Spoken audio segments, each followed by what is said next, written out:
So the limestone in the corner is black with sort of these carbonate concentric concretions. It's like ooliths, these little black circles. And you can see that it looks exactly the same as the white limestone at the end I'm going to show you. And it's got this just powdery look to it. Doesn't have any of the features of calcite really, except for it also doesn't have any higher order colours on the right cross-polarised. It's just the same, there's nothing to see.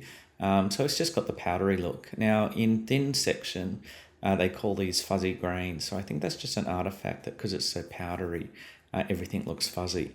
And so this is what it actually is. It's just the rock. It just crumbles into a powder. And so that's what the true nature of the chemical strength in the bonds and attractions between the calcium carbonate molecules are when it's not crystallized. And so that's probably a more accurate, that's the nature of the rock really, rather than a thin section. And interestingly, if you go like to the white limestone, it looks exactly the same, very powdery, nothing on the XP.